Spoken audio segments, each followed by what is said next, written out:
Hi, this is Lindsay, one of the co-hosts of Beauties and Headcanons. Thanks for listening to the following broadcast on Public House Media.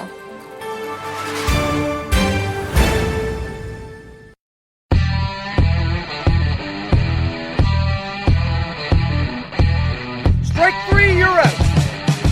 Welcome back, ladies and gentlemen, once again to Caught Listening, the baseball show that goes beyond the game. Broadcasting is always on part of the Public House Media Network. Christian Heimall here with you. As you can find us on Twitter and Instagram as well as Facebook. Just search Caught Listening by Public House Media. You can download the show, subscribe, rate, review, share with your friends and family wherever you get your podcasts, Apple or Google Podcasts, Spreaker.com, Stitcher.com, and of course, iHeartRadio and PublichHouseMedia.org. Continuing our 2020 Major League Baseball season preview, we switch over from the AL East, where a lot of people believe the American League champion New York Yankees reside, to the place where the reigning World Series champions sit. That is, of course, the Washington Nationals and the National League East. To help us break this down a little more in this division, friend of the show, sports editor, amNewYork, Joe Pantorno, back once again for us. Joe, how's everything? I'm doing well, Christian. Thanks again so much for having me on one more time. Oh, of course, man. Love talking baseball with you. And let's get right into it. This is a division that, in my opinion, probably has the most surprises waiting for us, because I think that, assuming health, because it's the only thing that you can't really control, but assuming health, this has the chance to be the most competitive and most exciting division in baseball. Yeah, you're right. This really has the promise of being about a four-horse race here. Each of the teams, four of the five teams at least, the Nationals, the Mets, the Braves, and the Phillies, all have those assets where if everything kind of falls right for them, it wouldn't be surprised if they win the division. But again, it's all a series of hypotheticals and what ifs that we're playing, and that's what's really going to make this division so intriguing throughout the year. So many names leaving, so many names coming into the division, a lot of questions, a lot of excitement, obviously. But I want to start with the defending champs, the Nationals. Despite losing Anthony Rendon, they're able to keep a good chunk, and they've got a strong base there in the minors as well. But what does the loss of Rendon mean to this team, especially considering what he did in the postseason? Yeah, obviously when you lose a MVP runner-up and a guy like Rendon, it's going to be a sizable loss. And again, the Nationals, for basically what's on the fringe of being a small market team, really did well in retaining most of their identity and bringing back Strasburg and bringing back Zimmerman. But losing Rendon obviously provides a sizable hit.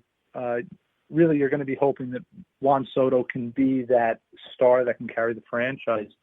But again, you're kind of resting all of your hopes, at least at the hot corner, on a prospect and an unproven one at that, and Carter Kieboom. And while he is highly touted, you're plugging him into a system where this is a team that wants to defend as reigning World Series champions, and that's definitely going to be difficult. And if things go wrong, at least in terms of Kieboom's development, they did take measures to ensure that there's always going to be a backup plan. They brought in Starlin Castro.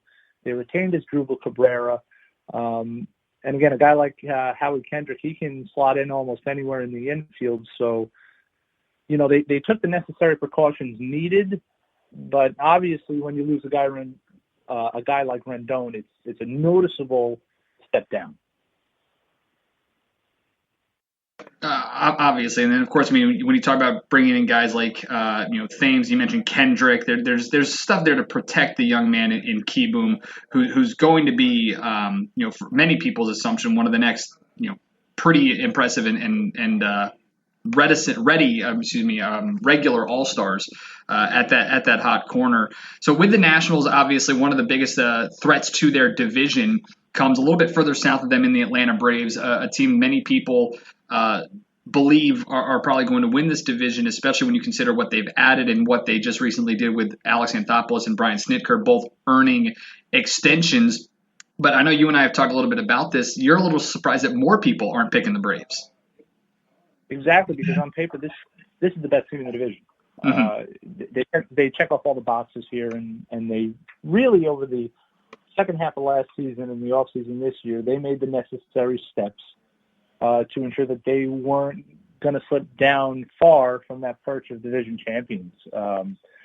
Obviously when you have a centerpiece revolving around Freddie Freeman and Ronald Acuna, who's going to be the next great slugger in this game, and Ozzie Albies at second base. That right there is going to ensure you're going to be a competitive team. But then by bringing in a guy like Cole Hamels, who, yes, right now is injured, but that's a guy that's going to round out a pretty promising pitching rotation.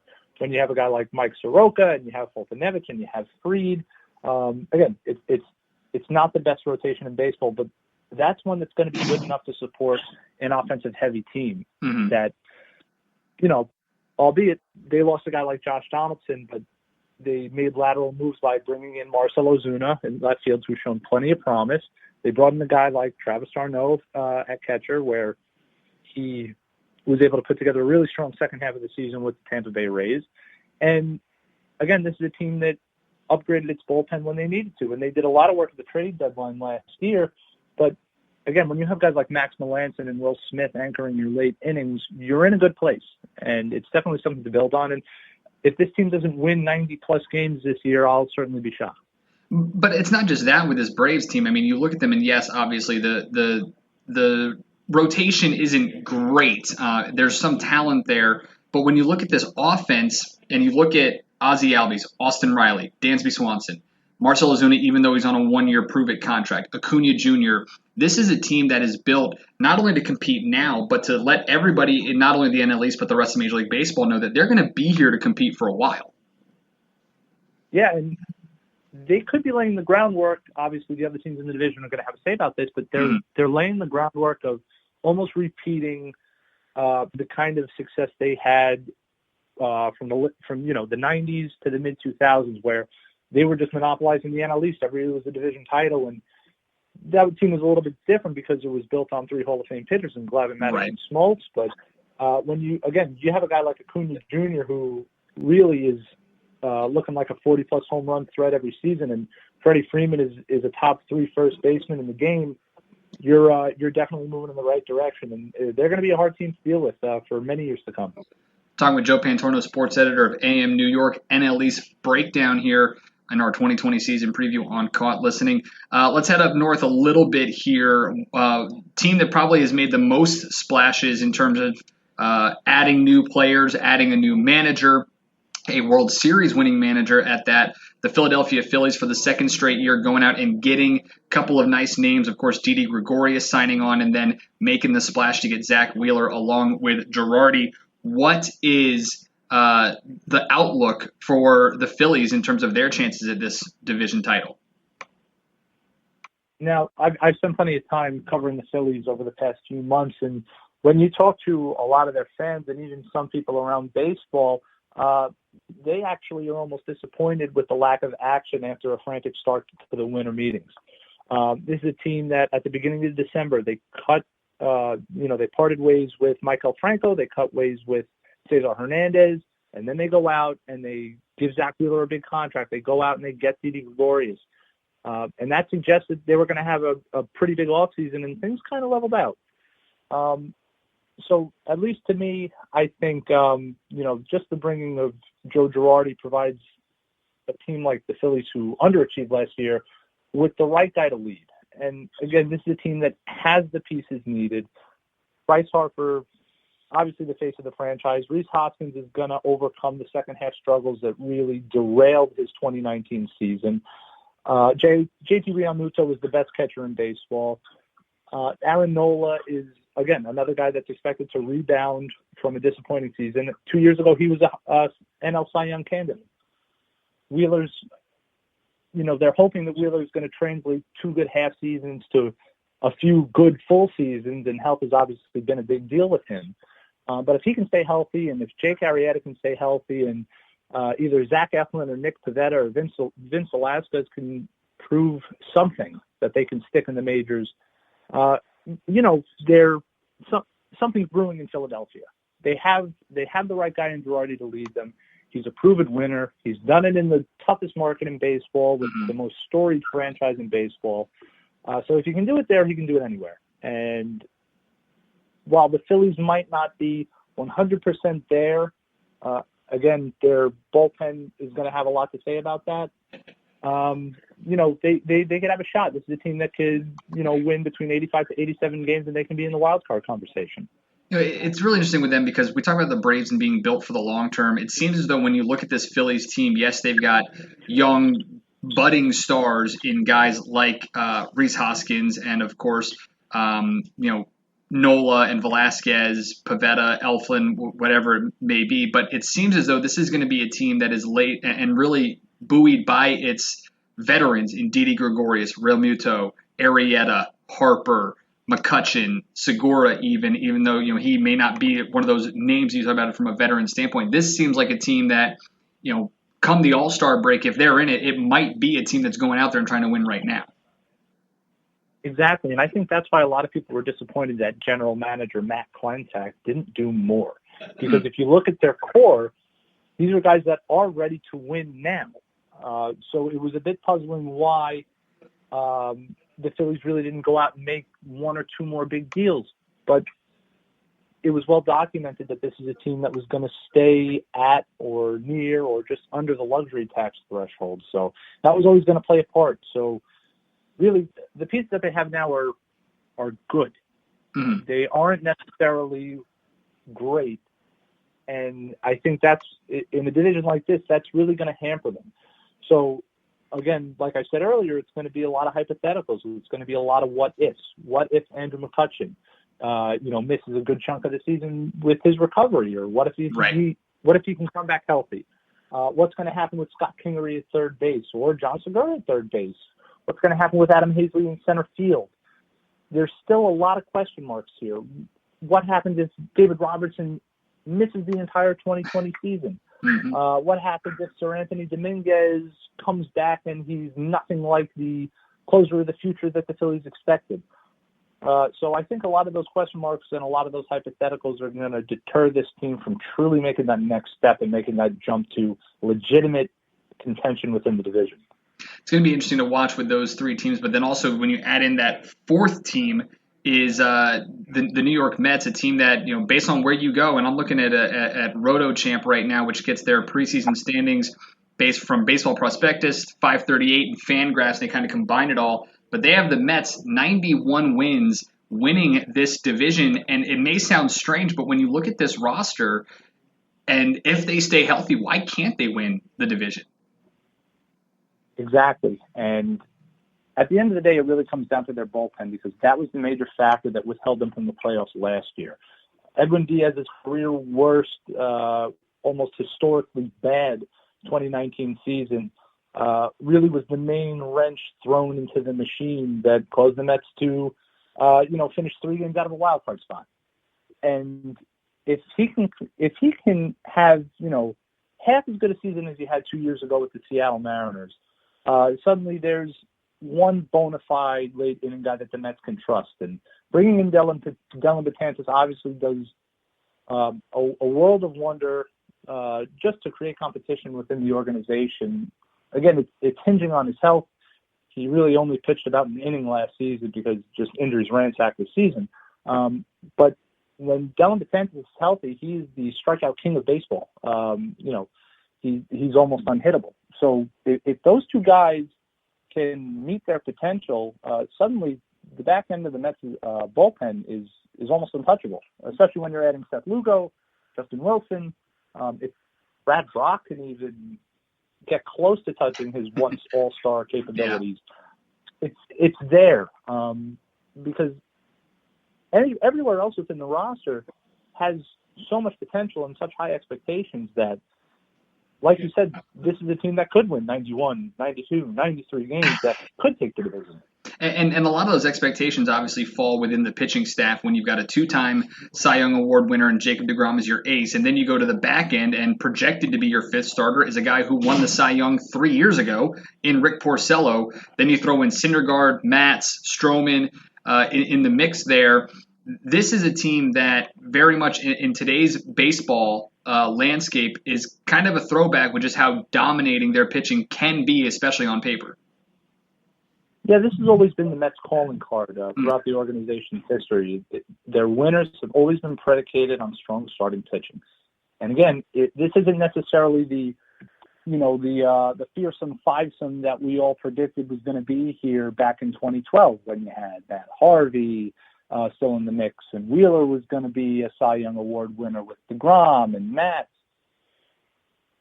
Suddenly, yes, DeGrom hit his potential. Syndergaard still has a lot to prove. But at the end of the day, I still think this is the best starting rotation in the division.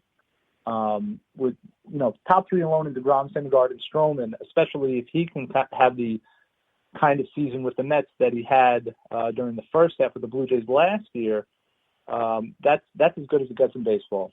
And then with the options in the bottom half, it allows Luis Rojas to at least cycle and pick the best of the combination of Waka, a former Cy Young Award winner in Porcello, and Matz. It's so strange stuff because this is a team that 5 years ago you would have expected to be consistently battling for World Series championships, and history has been what it is for the New York Mets. But you look up and down this roster, and we talk about the starting pitch and we talk about the bullpen. But obviously, when you go down the list of the position players, Pete Alonso, Jeff McNeil, Ahmed Rosario, Cespedes, Nimmo, Conforto, Marisnick, added in J.D. Davis. There's so much talent available for this Mets on an offensive standpoint that, again, barring injury, they're a team that not only can win this division, but can potentially get back to the World Series. Right, and it almost is kind of like they fell into half of their good fortune, and Brody Van Wagenen actually, while he gets a ton of flack, actually made a couple of good moves. Because again, if you just go down the line here, they promoted Jeff McNeil finally during the latter stages of the 2018 season, and then his first full season in 2019, the guy's an all-star, and he's suddenly one of the best pure hitters in the National League. You have Ahmed Rosario at shortstop, who was coming up as the number one prospect within the organization, and was had such high expectations placed upon his shoulders, and he simply didn't meet them over his first 2 years in the majors. All of a sudden, in his last 89 games of 2019, he kind of put everything together, and this is a guy that was hitting over 320 down the stretch, and he showed a little bit of power, and he showed an ability to take the ball the other way and find those power alleys and show a little bit more or a little bit better of an eye at the plate. So again, suddenly you're on the verge of having a young shortstop that maybe within 1 or 2 or 3 years, he's going to enter the conversation of being one of Major League Baseball's top 5 or 7 shortstops. Obviously, you have one of the best premier developing budding sluggers in Pete Alonso. Mm-hmm. He's not going anywhere for 10 to 15 years, and he's being flanked by a guy in Michael Conforto who finally eclipsed the 30 home run mark. And it shows just what a little bit of support within the lineup can do, because obviously Alonso takes away a lot of the opposition's attention. Suddenly Conforto is able to fly under the radar, and where he was one of the huge bats to watch for, it's not so much. He gets a little bit more to hit. The guy hits 33 home runs this last season. And now that can get even, those numbers can get even better if Yoenis Cespedes is able to come back. And there's so much speculation going on about how many games he'll be able to give the Mets. He personally claimed that he can play 140 games, that he's going to hit more than 50 home runs in the season. The Mets might not necessarily need 50-plus home runs from Cespedes. But if you stick him in left field and you put him in the middle of the Mets lineup, suddenly your 3, 4, 5 is looking like Alonso, Conforto, Cespedes. And that's a pretty lethal group, and it's not going to punch you in the mouth like the Yankees. Mm-hmm. But if you put this whole lineup together, and it's supported by another guy that's breaking out like J.D. Davis, who had 308 in his first full season last year.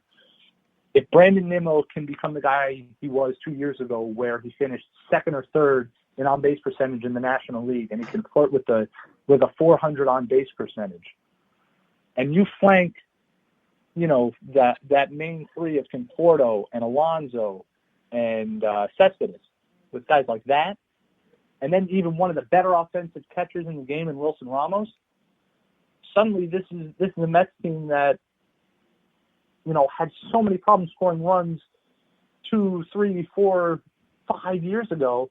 This is a team that, again, if everything goes right, they can blow the doors off you.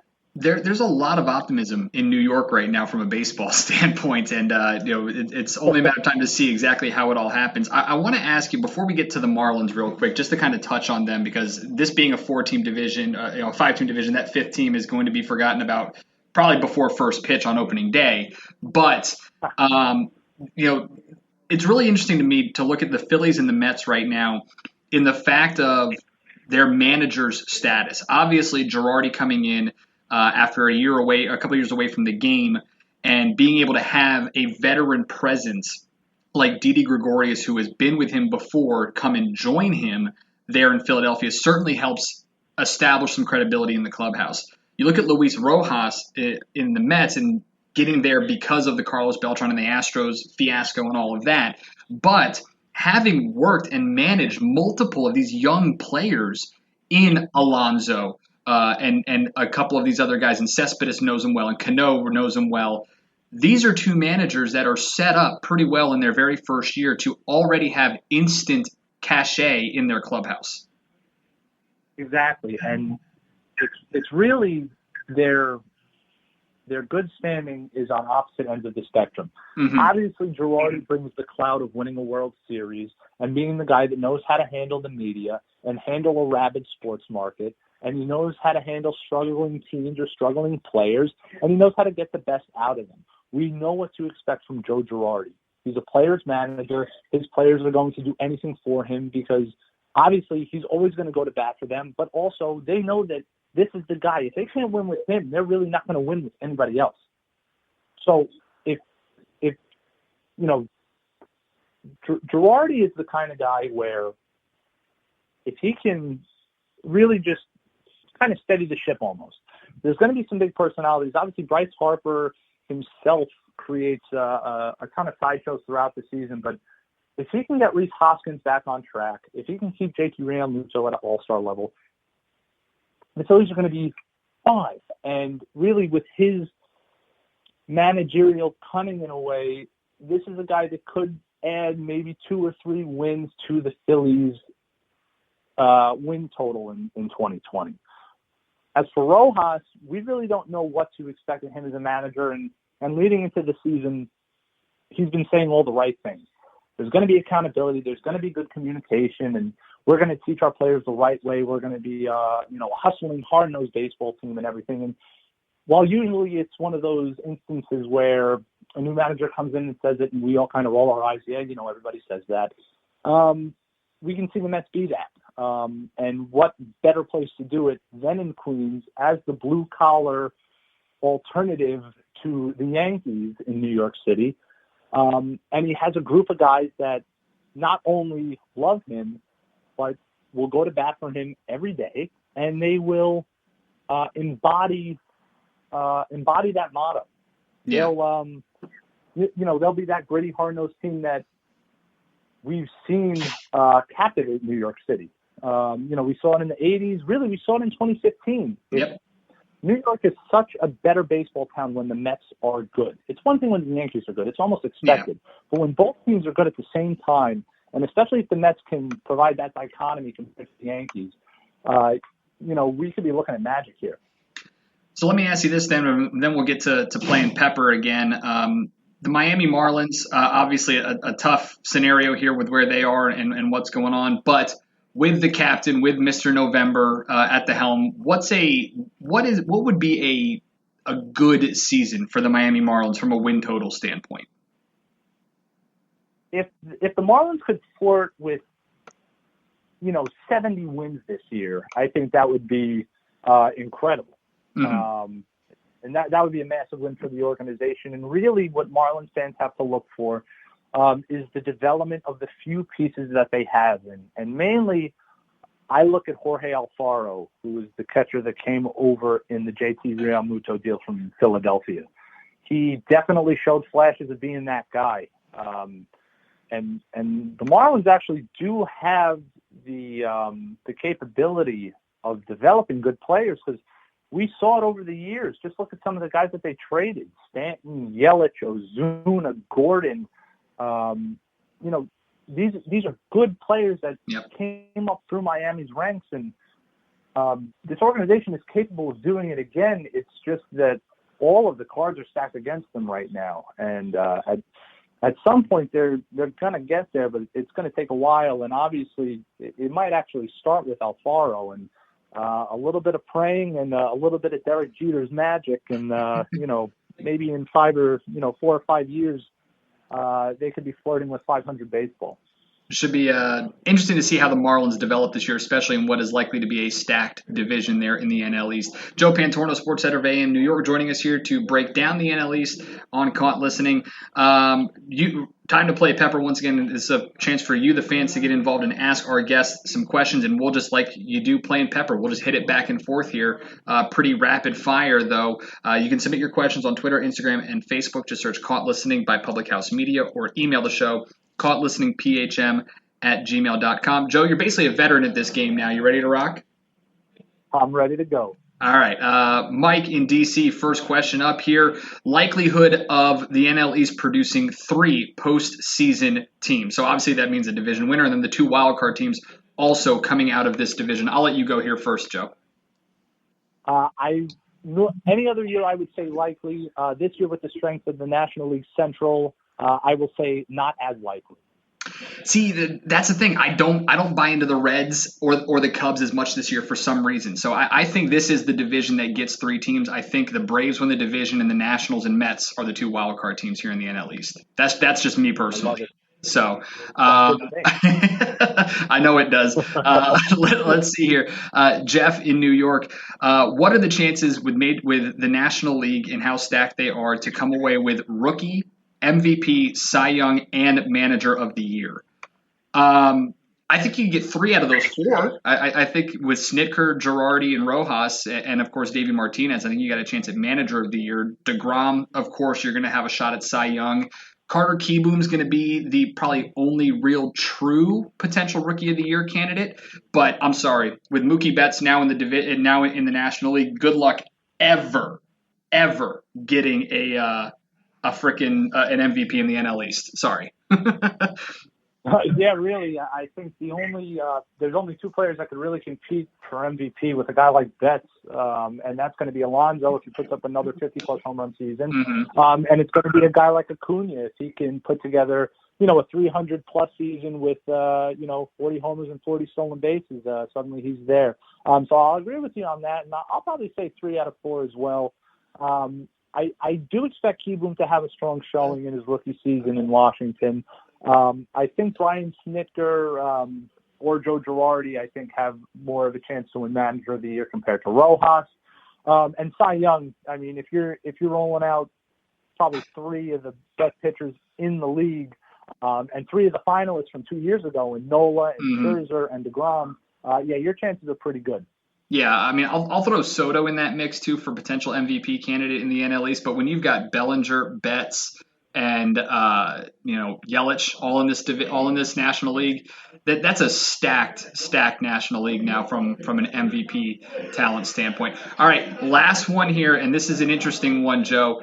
How much would you put down on another Subway Series here in 2020? 20 years later, the rematch, Mets-Yankees in the World Series. I'll keep it nice and round. 20 years after the 2000 World Series in 2020, I'll put $20 down. I feel like the Yankees are going to have no problem making it. It's the Mets, obviously, that have all those intangibles that we discussed, where it's going to be a little difficult for them to make it out of the National League, especially with the Dodgers coming in, picking up bets, and they smell blood in the water. And the National League West is not going to kick their butts like the National League East is going to kick the Mets' butts. So, I'll put down 20. Yeah, there's something I don't know if it's the Dodgers. I don't know. I love the Brewers. I really do. But this division is just so difficult that even though I think the Mets make it into the postseason, I don't know if they have enough to get them to the World Series. So I'll be honest, I'm staying away from that bet completely, 100%. I'm not putting any money down on that one. I'll put more money down that they sweep the postseason awards, the NL East, than the Mets actually getting to the World Series. But that's just me. As always, we appreciate the time with our fans here and playing some Pepper with our guests. Don't forget, you can submit your questions throughout the week on Twitter, Instagram, and Facebook. Just head on over and search Caught Listening by Public House Media, or email the show, caughtlisteningphm@gmail.com. Joe, it's always great to talk to you. We always appreciate the time, and I know you're going to have a lot of fun this summer covering Phillies, Mets, Yankees, and everything there is about baseball. I'm ready to go. I can't wait. Christian, thanks again so much for having me on, and looking forward to more appearances on the show. As always. Joe Pantorno of amNewYork joining us here on Press Row. Caught Listening. Wow, had a little bit of a Freudian slip there. That's our NL East preview. Again, take it for what it's worth, but this is going to be probably the best division in baseball this year, and I'm really excited to watch all of the games and all the players that are going to be a part of this division as well. It's going to do it for our show this week. Next week, it's NL Central with Dario Melendez of the Milwaukee Brewers, studio host there in FSN Midwest, and we are so excited to have him on the show to talk the National League Central and my brew crew. I love the Brewers. I'll tell you all about it next week. Until then, don't forget to subscribe, rate, review, share us with your friends and family. Twitter and Instagram and Facebook. Search Caught Listening by Public House Media. Head on over to publichousemedia.org to check out all the new gear, and you can find me on Twitter at Chris Heimall, ChrisHeimal. Until then, you've been caught listening.